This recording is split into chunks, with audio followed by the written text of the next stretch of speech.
नमस्कार मित्रांनो, मी नवल शिंदे, ओम श्रीम aura and Austro वास्तूकडून बोलतोय. आजच्या या पॉडकास्टमध्ये आपण जाणून घेणार आहोत परमहंस योगानंद यांच्या मौन तत्वज्ञानावर आधारित त्या 7 गोष्टी, ज्या सांगितल्या नाहीत तर तुमचं आयुष्य अधिक शक्तिशाली, शांत आणि संतुलित होऊ शकतं. चला सुरुवात करूया या मौनाच्या प्रवासाची. ओम शांती. नमस्कार.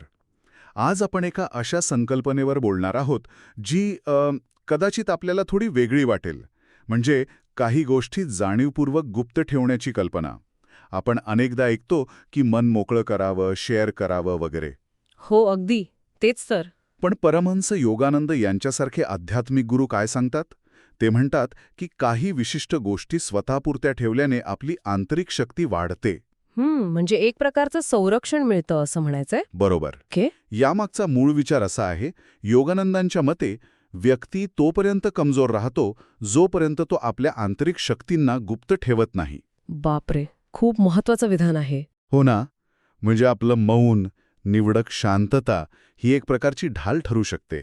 मग प्रश्न येतो की सगळंच आणि सगळ्यांना सांगणं खरंच फायद्याचं आहे का? बहुतेकदा नसतं. याच संदर्भात एक गोष्ट सांगितली जाते रामू नावाच्या एका व्यक्तीची. हां. तो खूप काय म्हणतात त्याला, मनमोकळा होता. घरात काय चाललंय, आर्थिक अडचणी, भविष्यातल्या योजना, अच्छा. अगदी स्वतःच्या मनातली भीतीसुद्धा तो सहज कुणालाही सांगायचा. अरे देवा. सुरुवातीला लोक ऐकून घ्यायचे, सहानुभूती दाखवायचे. पण हळूहळू काय झालं, काय झालं? त्याचा आदर कमी झाला. लोक त्याला कमी लेखू लागले हो, हे होतं. आणि नकळत तो एकटा पडला. त्याची शक्ती जणू विरून गेली. हो, अगदी. रामूची कथा खूप काही सांगून जाते खरं तर. आध्यात्मिक दृष्टीनं पाहिलं ना तर आपलं आंतरिक विश्व, आपलं मन हे एका पवित्र जागेसारखं आहे. पवित्र जागा म्हणजे मंदिर. हो, तसंच काहीसं. आपली स्वप्न, भावना, योजना हे त्या जागेतले दिवे आहेत, ऊर्जेचे स्रोत.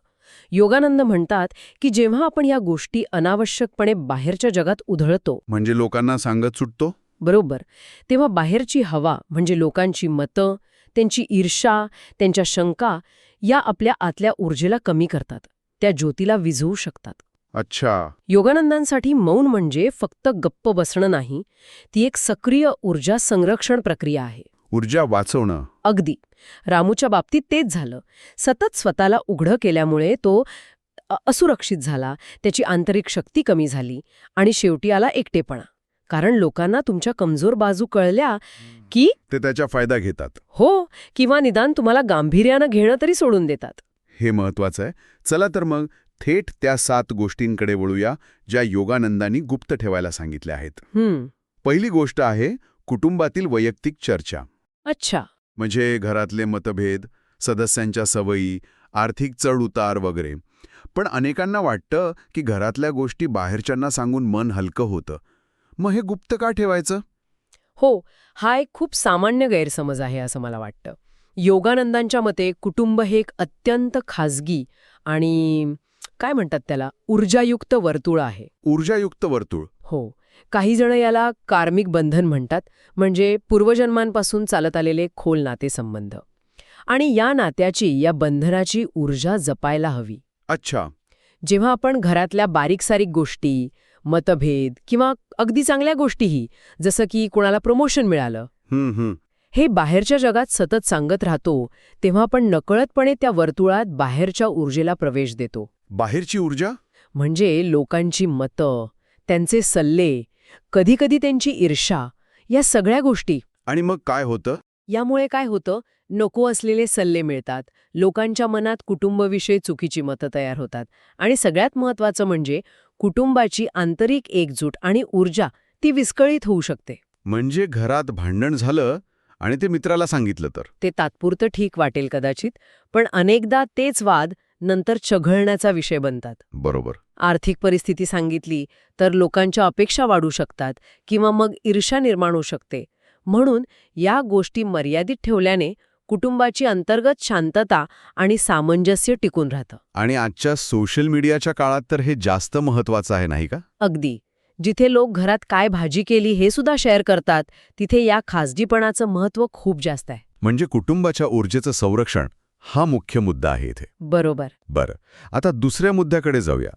दुसरी गोष्ट आहे उत्पन्न आणि आर्थिक स्थिती. पैसा. हो. ही गोष्ट गुप्त ठेवण्यामागे काय विचार आहे? कारण अनेकदा आपण पाहतो की लोक आपल्या यशाबद्दल, मिळकतीबद्दल बोलताना दिसतात. हो, दिसतात. पण योगानंद काय म्हणतात बघा, धन तोपर्यंत तुमची सेवा करते, जोपर्यंत तुम्ही त्याचा प्रचार करत नाही. यात खूप खोल अर्थ आहे असं वाटतंय. नक्कीच आहे. जेव्हा तुम्ही तुमच्या मिळकतीबद्दल, तुमच्या बचतीबद्दल किंवा आर्थिक यशाबद्दल जाहीरपणे बोलता, तेव्हा अनेक शक्यता निर्माण होतात. पहिली, लोकांच्या तुमच्याकडून अवास्तव अपेक्षा वाढू शकतात, मदतीची, कर्जाची वगैरे. अच्छा. दुसरी आणि जास्त धोकादायक म्हणजे ईर्ष्या. ईर्ष्या. हो, ईर्ष्या ही एक तीव्र नकारात्मक ऊर्जा आहे. ती नकळतपणे तुमच्या प्रगतीत अडथळी आणू शकते.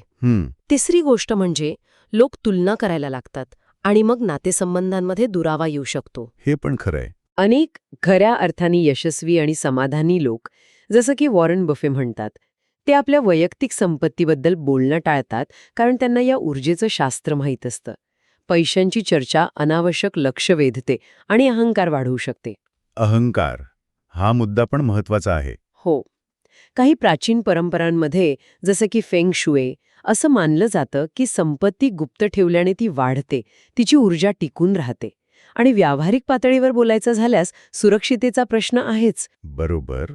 आजकाल सोशल मीडियावर लोक महागड्या गोष्टींचं प्रदर्शन करतात. हो, आणि ते नकळतपणे चोर किंवा फसवणूक करणाऱ्यांना आमंत्रण देत असतात. म्हणजे हे धोकादायक पण आहे. नक्कीच. त्यामुळे आपली आर्थिक स्थिती खाजगी ठेवणं हे केवळ व्यावहारिकच नाही, तर ऊर्जा आणि मानसिक शांततेच्या दृष्टीनेही महत्वाचं आहे. म्हणजे आर्थिक गोष्टी उघड करणं हे एका प्रकारे स्वतःच्या ऊर्जेला विखुरण्यासारखं आहे. हे पटलं. आता तिसरा मुद्दा. हा थोडा विचार करायला लावणारा आहे. भूतकाळातील चुका आणि भविष्यातील योजना. हो. कदाचित मदत मिळू शकते. मग हे गुप्त का ठेवावं? हा प्रश्न अनेकांना पडतो. खरं आहे. आधी भूतकाळातील चुकांबद्दल बोलूया. चुका या आपल्या वैयक्तिक प्रवासाचा भाग आहेत, बरोबर? त्यातून आपण शिकतो. हो. त्या स्वतःच्या विश्लेषणासाठी असतात. जेव्हा आपण त्या वारंवार इतरांना सांगतो, तेव्हा दोन गोष्टी होतात. एक, लोक आपल्याला त्या चुकीच्या लेबलने ओळखू लागतात, जरी आपण त्यातून खूप पुढे गेलो असलो तरी. म्हणजे हा माणूस असाच आहे असं ठरवून टाकतात. अगदी. याला मानसशास्त्रात लेबलिंग इफेक्ट म्हणतात. दुसरं, आपण सहानुभूती मिळवण्याचा प्रयत्न करतो, पण खरं तर आपण त्या अनुभवातून मिळालेली शक्ती गमावून बसतो. अच्छा. शक्ती गमावतो. हो. चूक पचवून त्यातून शिकून पुढे जाणं यात खरी ताकद आहे. ती शक्ती बोलून वाया घालवायची नाही. आणि भविष्यातील योजनांचं काय? भविष्यातील योजना. इथे योगानंदांनी बीजाचं खूप सुंदर उदाहरण दिलं आहे. बीज. हो. बीज जमिनीत शांतपणे गुप्तपणे रुजतं, तेव्हाच त्याचं मोठं झाड बनतं. बरोबर. त्याला जर सतत उकरून पाहिलं किंवा त्याची वाढ होण्याआधीच ढिंडोरा पिटला, तर ते कदाचित नीट वाढणार नाही. खरंय. तसंच आपल्या योजनांचं आहे. जेव्हा आपण आपल्या कल्पना किंवा योजना पूर्ण विकसित होण्याआधीच लोकांना सांगतो, तर काय होतं? तर लोकांच्या शंका, त्यांच्या नकारात्मक प्रतिक्रिया किंवा अगदी त्यांची स्तुतीसुद्धा, जी अहंकार वाढवते. त्यामुळे त्या योजनेची मूळ ऊर्जा कमी होऊ शकते.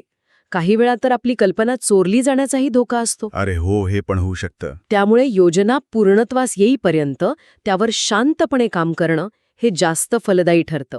थॉमस एडिसनचं उदाहरण घ्या ना, हजारो अयशस्वी प्रयोग केले त्यांनी. हो. पण ते जगासमोर आले ते यशस्वी झाल्यावरच. तोपर्यंत गुप्तता पाळली. म्हणजे चुकांमधून शिकलेली शक्ती आणि योजनांमधली ऊर्जा या दोन्ही जपण्यासाठी हे मौन गरजेचं आहे. ठीक आहे, हे पटलं. पुढचा चौथा मुद्दा आहे स्वतःच्या दुर्बलता किंवा सामर्थ्य. आता दुर्बलता लपवणं आपण समजू शकतो, पण आपलं सामर्थ्य का लपवावं हे थोडं विरोधाभासी नाही वाटत? वाटू शकतं, नक्कीच वाटू शकतं. पण यामागेही तोच नियम आहे ऊर्जेच्या संरक्षणाचा. आधी सामर्थ्याबद्दल बोलू. जेव्हा आपण सतत आपल्या ताकदीचं, गुणांचं किंवा क्षमतेचं प्रदर्शन करतो, म्हणजे शो ऑफ करतो. हो, एक प्रकारे, तेव्हा आपण नकळतपणे इतरांना आव्हान देत असतो किंवा त्यांच्या मनात असुरक्षितता निर्माण करत असतो. यामुळे काय होतं? लोक एकतर तुमच्यापासून दूर जातात किंवा मग तुम्हाला खाली खेचण्याचा प्रयत्न करतात. अच्छा. शिवाय सतत आपल्या सामर्थ्याबद्दल बोलण्याने अहंकार वाढतो आणि अहंकार आध्यात्मिक प्रगतीत मोठा अडथळा आहे. बरोबर. खरी शक्ती शांत असते, तिला प्रदर्शनाची गरज नसते, ती आपोआप जाणवते. आणि दुर्बलता? दुर्बलता हे तर उघड आहे की आपली कमजोरी किंवा भीती लोकांना सांगितल्यास ते त्याचा गैरफायदा घेऊ शकतात. उदाहरणार्थ? समजा तुम्हाला लोकांमध्ये बोलायची भीती वाटते आणि तुम्ही ते जाहीर केलं, तर तुमचा एखादा प्रतिस्पर्धी असेल, तो नेमका त्याच गोष्टीवरून तुम्हाला अडचणीत आणू शकतो. हो, हे शक्य आहे. योगानंद म्हणतात, दुर्बळता या स्वतःवर काम करण्यासाठी असतात, इतरांना सांगून सहानुभूती मिळवण्यासाठी नाही. आध्यात्मिकदृष्ट्या आपलं सामर्थ्य आणि दुर्बळता दोन्हीही आपल्या ऊर्जेचा, आपल्या ऑराचा म्हणजे आपल्या सभोवतालच्या सूक्ष्म ऊर्जा क्षेत्राचा भाग आहेत. याबद्दल जास्त बोलल्याने ही ऊर्जा विखुरली जाते. म्हणून दोन्ही बाबतीत संतुलन आणि मौन महत्वाचं आहे. म्हणजे जपानचे समुराई योद्धे जसे होते तसे? हो, अगदी. किंवा सुन त्सूच्या युद्धनीतीतही शत्रूला आपल्या खऱ्या शक्तीचा किंवा कमजोर बाजूचा अंदाज येऊ न देण्यावर भर दिला आहे. सामर्थ्य आणि दुर्बळता दोन्ही बाबतीत मौन महत्वाचं आहे, हे लक्षात घेण्यासारखं आहे. 5वा मुद्दा आहे अपमानाच्या घटना. आयुष्यात अपमान सहन करावा लागला तर तो मनात ठेवल्याने जास्त त्रास होत नाही का? बोलून टाकल्याने बरं वाटतं असं म्हणतात अनेक जण. इथे योगानंदांचा दृष्टिकोन खूप वेगळा आहे आणि खरं सांगायचं तर खूप खोल आहे. ते म्हणतात, अपमान जेव्हा आंतरिकरित्या पचवला जातो तेव्हा तो तपश्चर्येत बदलतो. तपश्चर्या म्हणजे काय नक्की? म्हणजे स्वतःला घडवण्याची एक प्रक्रिया. जेव्हा आपण तो अपमान सहन करतो, त्यावर शांतपणे चिंतन करतो आणि त्यातून खंबीर होतो, तेव्हा आपली आंतरिक शक्ती वाढते. अच्छा. पण जर आपण तो अपमान सगळ्यांना सांगत सुटलो तर काय होतं? लोक सहानुभूती दाखवतील कदाचित, हां. पण त्याचबरोबर ते आपल्याला कमजोर, बिचारा समजू लागतील. यामुळे आपला आत्मसन्मान कमी होतो. हे खरं आहे. अपमान ही एक तीव्र नकारात्मक ऊर्जा आहे. ती इतरांना सांगून आपण ती पसरवतो आणि स्वतःही त्याच घटनेत अडकून राहतो. म्हणजे त्याच विचारात राहतो. हो, याला मानसशास्त्रात रुमिनेशन म्हणतात. म्हणजे त्याच नकारात्मक घटनेचा सतत विचार करत राहणे. यामुळे तणाव वाढतो. याउलट मौनाने त्या अपमानावर मात केल्यास तीच ऊर्जा आपल्याला अधिक कणखर बनवते. इतिहासात अशी उदाहरणं आहेत का? भरपूर आहेत. नेल्सन मंडेला, महात्मा गांधी, कितीतरी महापुरुष आहेत ज्यांनी अनेक अपमान सहन केले, पण त्याचं प्रदर्शन न करता त्या ऊर्जेचा वापर सकारात्मक बदलासाठी केला. अपमानाला तपश्चर्येत बदलवणं हा विचार खूप शक्तिशाली आहे खरंच. आता 6वा मुद्दा हा पुन्हा थोडा गोंधळात टाकणार आहे. भावनिक जखमा म्हणजे क्रोध, दुःख, द्वेष, नकारात्मक भावना. हो, आजकाल भावना व्यक्त करण्यावर, लेट इट आउट करण्यावर इतका जोर दिला जातो. मग या नकारात्मक भावना गुप्त का ठेवायच्या? योगानंद इथे भावनांच्या व्यवस्थापनावर भर देतात, दाबण्यावर नाही. हा फरक महत्वाचा आहे. दाबणं आणि व्यवस्थापन यात फरक आहे. नक्कीच. ते म्हणतात भावना या आत्म्याच्या ज्वाळा आहेत. त्यांना जर नियंत्रणाशिवाय बाहेर फेकलं तर त्या विनाशकारी ठरू शकतात आणि त्यांची राख होते. पण जर त्यांना साधनेद्वारे समजुतीने हाताळलं तर त्या प्रकाशात बदलू शकतात. म्हणजे जेव्हा आपण सतत आपला राग, दुःख किंवा द्वेष इतरांवर काढतो किंवा त्यांच्याशी शेअर करतो, तेव्हा तात्पुरतं हलकं वाटू शकतं. हो, त्याला कॅथार्सिस म्हणतात ना? बरोबर. पण याची सवय लागल्यास आपण भावनिकदृष्ट्या इतरांवर अवलंबून राहायला लागतो. अच्छा, अवलंबित्व वाढतं. हो, सतत दुःख किंवा राग व्यक्त केल्याने नातेसंबंधांवर पण ताण येतो. तुमचे मित्र किती वेळा तेच ऐकून घेतील? हे पण आहे. योगानंदांचा सल्ला असा आहे की या तीव्र भावनांवर आतमध्ये काम करावं. ध्यान, प्राणायाम, चिंतन याद्वारे त्यांना शांत करावं. राग आला तर तो व्यक्त करण्याऐवजी त्या ऊर्जेला विधायक कामात वळवावं. दुःख झालं तर ते ईश्वरासमोर मांडावं, पण लोकांमध्ये त्याचं प्रदर्शन करून सहानुभूती मिळवण्याचा प्रयत्न करू नये. म्हणजे आतल्यात प्रक्रिया करायची. हो, भावनांना आतमध्ये समजून घेणं, त्यांची मूळ कारणं शोधणं, हे त्यांना केवळ बाहेर फेकण्यापेक्षा अधिक स्थायी समाधान आणि शक्ती देतं. म्हणजे भावनांना दाबण्याऐवजी त्यांचं आंतरिक व्यवस्थापन करणं महत्वाचं आहे, हे स्पष्ट झालं. आणि आता शेवटचा 7वा मुद्दा, दान, सेवा किंवा पुण्यकर्माचा प्रचार. चांगली कामं. हो, आपण काही चांगलं काम केलं, कुणाला मदत केली तर ते सांगायला काय हरकत आहे? इतरांना प्रेरणा मिळेल कदाचित. हो, हा युक्तिवाद नेहमी केला जातो. मग हे का गुप्त ठेवावं? यामागे निरपेक्षतेचा आणि अहंकारावर नियंत्रणाचा विचार आहे. योगानंदांच्या मते खरं दान किंवा खरी सेवा तीच आहे जी कोणताही गाजावाजा न करता, प्रसिद्धीची अपेक्षा न ठेवता केली जाते. जेव्हा आपण आपल्या चांगल्या कामांचा प्रचार करतो, फोटो सोशल मीडियावर टाकतो, तेव्हा नकळतपणे आपण त्या कर्माचं फळ प्रसिद्धी किंवा कौतुकाच्या रूपात मिळवून घेतो. अच्छा, म्हणजे त्याचं पुण्य कमी होतं. हो, असं म्हणायला हरकत नाही. त्या कर्माची शुद्धता आणि आध्यात्मिक मूल्य कमी होतं. बायबलमध्ये पण म्हटलंय, काय? जेव्हा तू दान देतोस तेव्हा तुझ्या उजव्या हाताने जे केले ते डाव्या हातालाही कळू देऊ नकोस. वा. कारण उद्देश शुद्ध सेवा असायला हवा, लोकांकडून वाहवा मिळवणं नाही. जेव्हा आपण केलेल्या मदतीबद्दल बोलतो तेव्हा आपला अहंकार सुखावतो आणि अहंकार आध्यात्मिक वाढीसाठी हानिकारक आहे. गीतेत पण असाच काहीसा उल्लेख आहे का? हो, गीतेतही सात्विक दानाचं वर्णन करताना ते गुप्तपणे योग्य व्यक्तीला आणि कोणतीही परतफेडीची अपेक्षा न ठेवता देण्यावर भर दिला आहे. खरी सेवा किंवा दान हे आत्मिक समाधानासाठी असतं, बाह्य प्रदर्शनासाठी नाही. त्यामुळे त्याचं मौन पाळल्यानेच त्याची खरी किंमत टिकून राहते. तर या 7 गोष्टी कुटुंबातील खासगी चर्चा, आर्थिक स्थिती, भूतकाळ आणि भविष्य, शक्ती आणि कमजोरी, अपमान, भावनिक जखमा आणि पुण्यकर्माचा प्रचार याबद्दल जाणीवपूर्वक मौन बाळगण्यामागे एक खोल विचार आहे असं दिसतंय. हो, हे केवळ रहस्य जपण्यापुरतं मर्यादित नाही, तर ते आपल्या आंतरिक ऊर्जेचं संरक्षण आहे, नातेसंबंधांची जपणूक आहे. आणि अहंकारावर नियंत्रण ठेवून विकास साधणं आहे. बरोबर. वैयक्तिक आणि आध्यात्मिक विकासाला चालना देणारं एक साधन आहे.